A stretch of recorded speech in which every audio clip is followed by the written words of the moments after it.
wakati tumekuwa hapa, tumekuwa tukiangalia katika kitabu cha Yohana 6, na kwa hivyo hata siku ya leo na wakaribisheni tuendelee kuona kile ambacho Yesu Kristo alipoendelea kukaa hapa ulimwenguni, aliendelea kutufundisha na akatuashia tuendelee kujifundisha nacho katika kitabu cha Yohana. Katika kitabu cha Yohana mlango wa 6, hapo ndipo tumekuwa tukiona neno la Bwana, wakati Yesu Kristo alisema ya kwamba fanyieni kazi hii kile ambacho kinaitwa imani, ama kazi yetu ikuwe ni ya kwamba tunikuamini yeye aliyetumwa kutoka juu ni kwa ajili ya maisha yetu, na tukaweza kusoma na kuona ya kwamba yeye aliyetumwa kutoka juu anatangaza ya kwamba mimi ndiye mkate na mkate wa uzima, na yeyote ajaye kwangu hataona njaa, na yeyote aniaminiaye hataweza kuona kiu. Na kwa hivyo siku hii ya leo ni siku iliyo nzuri aje ya kuja kwa Yesu, ndiposa tusije tukapata njaa. Wale ambao hawajakuja kwa Yesu wanapata njaa ya mambo mengi, wanapata njaa ya mambo ya dunia hii, wanapata njaa ya mambo, lakini hayo mambo yanakuwa ni ya kuisha. Wanapata njaa na kiu, wanapata njaa ya kutenda mabaya ambayo haipendezi Mungu, wanapata njaa na kiu cha kutotenda amri za Bwana, nao wanakosana na Mungu, kwa sababu Mungu anataka wale ambao wanashibishwa naye. Biblia inasema ya kwamba heri walio na njaa, kwa sababu watashibishwa. Kwa hivyo wewe uliye na njaa ni vizuri, kwa sababu utashibishwa. Wewe uliye na njaa ya kiu na kiu cha kutafuta Mungu, wewe ndiye nataka ukuje kwake akushibishe. Lakini kama uko na njaa ya mambo ya hapa duniani, vile utakuwa mkubwa, vile utajiwekelea mambo, vile utakuwa na wake wengi, vile utakuwa na mali nyingi, vile utaongezeka, vile utapanda juu na uende chini, vile utaheshimika na watu wote, na vile utaonekana ni wewe kusema, na mambo mengine na mengine, yale Biblia inaita kiburi cha haya maisha na hata kiburi cha masho. Ukweli ni ya kwamba hautakuwa na njaa iliyo nzuri, lakini Bwana anasema heri walio na kiu na njaa, kwa sababu wakija kwake atawashibisha. Nayo ni njaa gani? Ni njaa ya kujua ya kwamba baada ya haya mambo yote ya hapa duniani kunayo maisha ingine inayonigojea, na haya maisha ninahitaji kuwa nimetayarika ni kwa ajili ya haya maisha. Ninastahili kuwa nimeadarika vyema ili nikaweze kuishi maisha yaliyo ya faida. Nayo hayo maisha utayaonaje? Utayaona wakati umekubali kuja kwa Yesu, ambaye alisema naye yote ajaye kwangu hataweza kuona njaa, naye yote akujaye kwangu na kuniamini hataweza hata kuona kiu. Haleluya! Kwa hivyo mchana wa leo, hapo ndipo tulipo, ya kwamba kwa Yesu kuna raha, kwa maana kuna kushibishwa. Kwa Yesu kuna raha, kwa sababu kuna kushibishwa. Akasema yeye ndiye mkate na mkate wa uzima. Lakini tunapoendelea pale, jana tulifika aya yake ya 40 katika kitabu cha John hata 6 na aya yake ya 40, wakati alisema ya kwamba nasi tukikuja kwake na tumwamini ataweza kutufufua katika siku ya mwisho. Biblia inaniambia katika aya yake ya 41 inasema ya kwamba na kukakuwa na malalamiko na manunguniko pale. Hallelujah. Number 41. At this the Jews began to grumble about him, because he said, I am the bread that came down from heaven. They said, is this not Jesus, the son of Joseph, whose father and Mary and mother we know? Hallelujah. How can he now say, I come down from heaven? Hallelujah. Kukakuwa na malalamiko, hata kuwa na manunguniko, kwa sababu amesema ya kwamba yeye ndiye mkate ambao umetoka juu. Na Biblia inaniambia ya kwamba wakati walianza kulalamika, wakaanza kuulizana, je, si huyu ni yule Yesu? Si huyu tunamjua? Alikuwa katikati yetu, alizaliwa hapa, tunamjua, katika haka na kitongoji kadogo kaitwa Bethlehemu. Wakaanza kulalamika wakisema, si mama yake ni yule anaitwa Mary, si baba yake ni yule anaitwa Yusufu, si tunawajua vizuri. Na sasa huyu anaweza semaje ya kwamba yeye ndiye mkate utokayo juu mbinguni? Haleluya! Kukakuwa na manunguniko, kukakuwa na malalamiko, kukakuwa na mjadala mkali ambao unauliza, je, haleluya, je, si huyu ni yule ambaye tunamjua? Bwana Yesu asifiwe. Na hivyo ndivyo ilivyo hata siku zetu. Wakati tunaambiwa habari hii ya Yesu, tunaanza kuangalia, je, si huyu ni yule tu tunayemjua? Lakini sikiza mchana wa leo nikuambie ya kwamba Yesu akajua kile kilichokuwa ndani yao, akawaambia, sasa mnalalamika, sasa mnanungunika, kwa sababu nimewaambia mimi ndiye yule mkate utokayo juu. Haleluya! Hakubadilisha ati kwa sababu wanalalamika, hakubadilisha ati kwa sababu wananungunika, hakuweza hata kusita ati kwa sababu wanalalamika, kwa sababu alitaka wajue na waelewe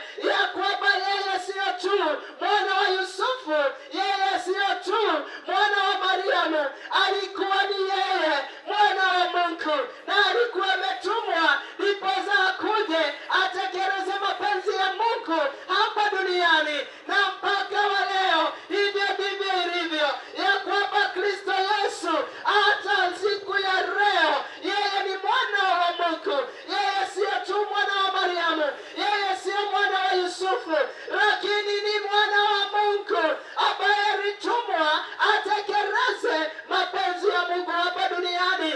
Na uzuri ni ya kwamba hakutoka duniani mapenzi ya Mungu yakakoma. Mapenzi ya Mungu inatendeka mpaka sasa. Mapenzi ya Mungu inatendeka kwa kila mmoja ambaye anakubali kumwamini, ndiposa mapenzi ya Mungu itendeke ndani yake. Kwa hivyo kunayo nafuu, kunayo amani, kunayo raha katika maisha yetu, kwa sababu yeye aliyetumwa kutoka juu mbinguni ayatekeleze mapenzi ya Baba bado agali nasi, bado agali anatembea nasi, bado agali hapa duniani, bado agali anatenda mambo makuu na ya ajabu. Yeye ndiye Mwokozi, anaendelea kuokoa. Yeye ndiye mkombozi, anaendelea kukomboa. Yeye ndiye mponyaji, anaendelea kuponya. Yeye ndiye anafungua watu, yeye ndiye anatenda mambo makuu.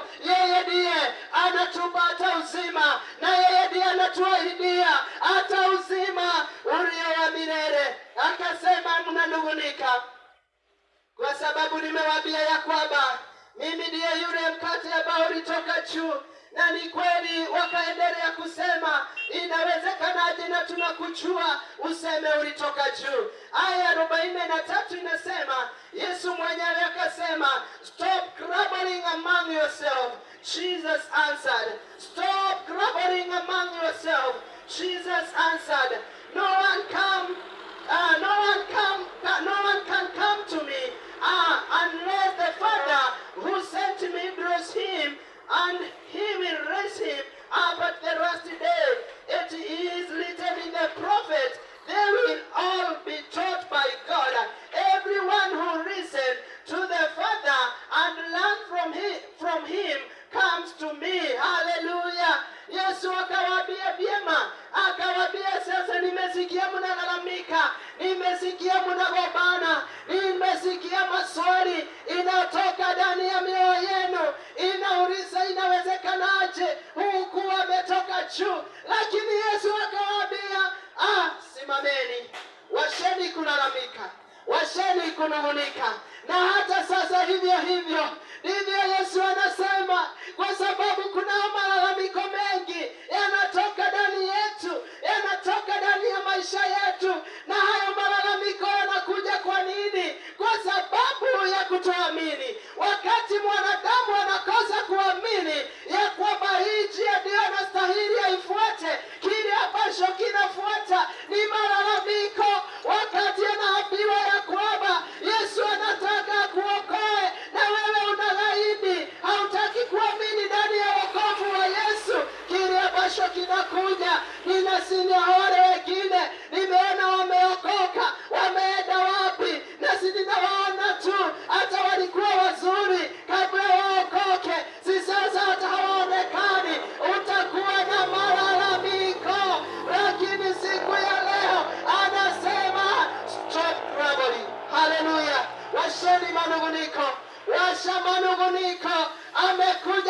maana alinituma kwa wale ambao wanajua na wahitaji. Alinituma kwa watu wa ulimwengu ambao yeye mwenyewe ndiye aliumba ulimwengu na akaweka walimwengu huko. Alinituma kwa wao ili wakaweze kumjua, na akasema yeyote ambaye anataka kuamini hivyo, yeye husikia Baba. Wale wote ambao wanapenda kuamini husikia Mungu wao. Wale wote wanaotaka kuamini husikia kile ambacho wanachoambiwa, na wakishasikia wanatii. Na Yesu akasema wanafundishika ndani ya mioyo zao, wanafundishika njia za Mungu, wanafundishika kumjua Bwana, wanafundishika kumwamini, wanafundishika kukaa na yeye.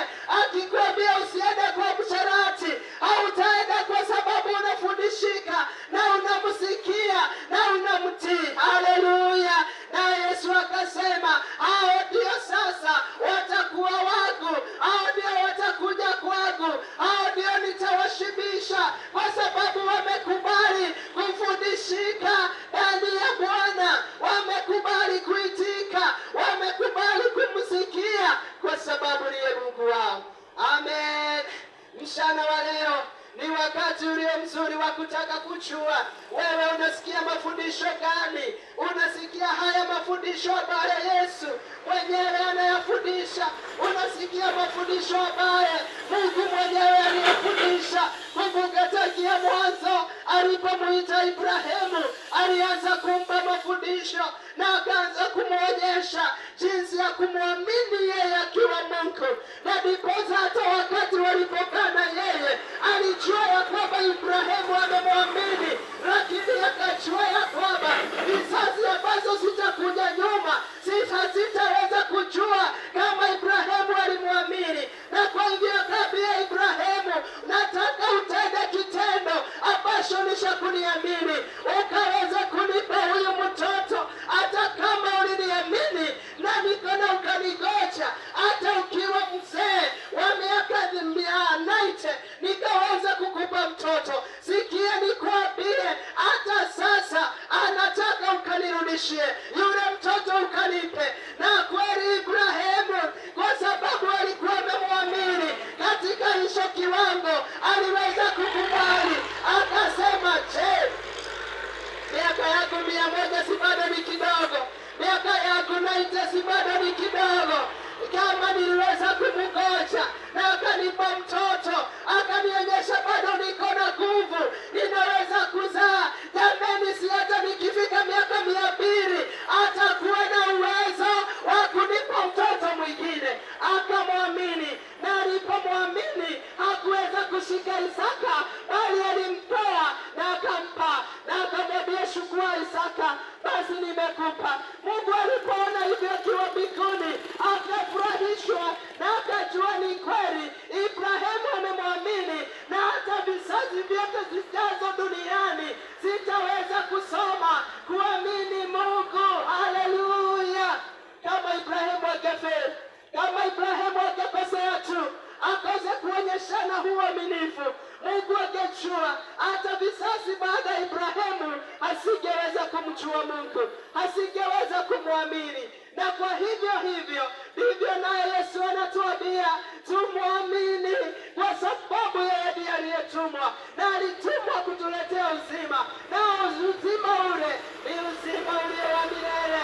Ibrahimu akamtoa Isaka akiwa ni mfano wa vile baba na yeye atakuja mtoe Yesu kwa ajili yetu. Katika aya ya 48 akasema ya kwamba, akawarudia aya ya 26, turudie pale, inasema 46. Katika aya 46 anasema, no one has ever seen the Father except me, the one whom is from God. Only he has seen the Father. Number 47, I tell you the truth, he who believes has eternal life. Hallelujah. Akawaambia, sikizeni. Ukumbuke ulikuwa ni mjadala, na mjadala ulikuwa ni katika ama ni miongoni mwa watu ambao walimpenda Kristo Yesu, wakaenda kumta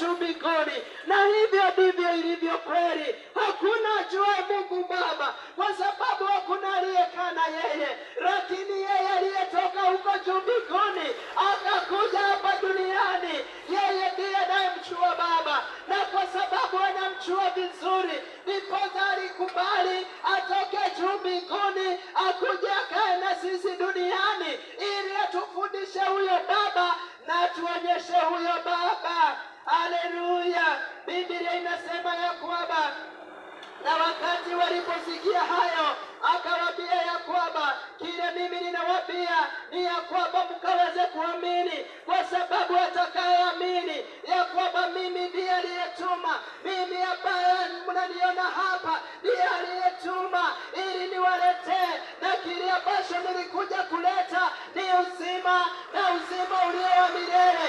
Akasema naye yeyote atakayeamini hivyo atapata huo uzima, na ataupata na umilele wake. Yeyote ambaye atakayeamini afanye kazi ya kuamini, vile tuliambiwa ya kwamba kazi ambayo inapendeza Baba ni kazi ya kuamini yeye aliyetuma. Biblia inasema ya kwamba nawe ukiweza kuamini, kile utapata ni uzima, na uzima ulio wa milele. Namba 48 akasema, I am the bread of life, I am the bread of life. Na akamalizia hapo na akaweka kikomo hapo. Namba 48 akasema, ni mimi ndiyo mkate, na mkate wa uzima, na akaweka kikomo. Haleluya! Kwa hivyo mchana wa leo, sijui wewe unaamini nani, sijui wewe unaamini nini, sijui wewe unaamini yapi, lakini mchana wa leo Biblia inasema yeyote atakayeniamini nitampa uzima, na uzima ulio wa milele. Yeyote atakayeamini Yesu atampa uzima, na uzima ulio wa milele. Hebu acha kuamini mambo mengine, amini Kristo Yesu. Akasema yeye ndiye mkate. Alijua katika haya maisha tunahitaji mkate. Kumbuka wakati shetani alimpeleka katika majaribu, jaribu la kwanza ili alijua ya kwamba lazima Yesu ashindwe nalo, ilikuwa ni la mkate, kwa sababu alijua mwanadamu ataishi ni kwa sababu ya mkate. Shetani hivyo ndivyo alijua, akajua mwanadamu huishi kwa ajili ya ni kwa sababu ya mkate. Na kwa hivyo jaribio la kwanza alilojaribu nalo Yesu lilikuwa ni la mkate. Akamwambia, sasa wewe uko na njaa. Haleluya! Akamwambia uko na njaa. Yesu naye anasema walio na njaa ni kwa sababu wanajua ya kwamba katika haya maisha lile jaribio kubwa sana ni wakati njaa inaingia kwa maisha ya mwanadamu, wakati njaa ya usherati inaingia katika maisha yako, wakati njaa ya fedha inaingia ndani ya maisha yako. Unaweza kufuja banki zote na kila kitu ndiposa upate pesa, wakati jaribio ambalo ni la njaa ya kukosa hata pombe, unakuta ya kwamba unaweza enda hata ukiomba 10 ndiposa ukaweze kuingia katika ulevi, ni kwa sababu ya njaa. Na kwa hivyo shetani akajua njaa imemshika Yesu, na kwa hivyo kile ambacho anamjaribu nacho ni mkate. Akamwambia, haya mawe yako hapa, na wewe ni mwana wa Mungu, yafanye kuwa mkate. Haleluya! Yesu alijua ya kwamba kile shetani anashughulika nacho ni mambo ya dakika chache, ni mambo ya kuisha, ni mambo yasiyo hata ya kudumu, lakini yeye anajua ya kwamba Mungu alitaka tufanyie kazi mambo yaliyo ya kudumu. Kwa hivyo hizi mikate za kawaida akajua hazitanisaidia, na ndiposa akamwambia, imeandikwa ya kwamba mwanadamu hataishi kwa mkate wa tumbo peke yake, lakini ni kwa kila neno litokalo katika kinywani cha Mungu Baba. Na hilo ndilo hili neno, hilo ndilo hili neno. Bwana anaposema hili neno, kazi yetu ni kuliamini, kazi yetu ni kuliamini, na sisi tukishaamini hivyo anafanya hivyo. Haleluya! Akasema I am the bread of life, na akaweka kikomo, na hata mimi nimeweka kikomo ya kwamba Yesu ndiye mkate wa uzima. Yesu ndiye huyo ambaye ni mkate wa uzima. Huyo ndiye ambaye atatupa uzima wa milele. Huyo ndiye ambaye anatupa uzima mpaka wa leo ndani ya mioyo yetu. Wakati kuna kifo ndani ya maisha yetu, yeye ndiye hutupa uzima, yeye ndiye hutupa uhai, yeye ndiye hutupa nguvu mara tena, yeye ndiye hutufanya tuinuke na tuendelee, kwa sababu yeye ndiye the bread of life. Hallelujah. Ninaomba pamoja na wewe ambao unasema siku ya leo, ninataka nikampate this bread of life, nikaweze kumwamini, na ninataka kubadilisha kazi zangu kutokana na zile kazi nimezoea, na nikaweze kufanya kazi sasa ndani ya moyo wangu, ndani ya mawazo yangu ya kumwamini, kwa sababu ukishakata hiyo kauli na ushukue ikiwa sasa ni kazi, Bwana atakubariki. Haleluya, katika jina la Yesu tunaomba.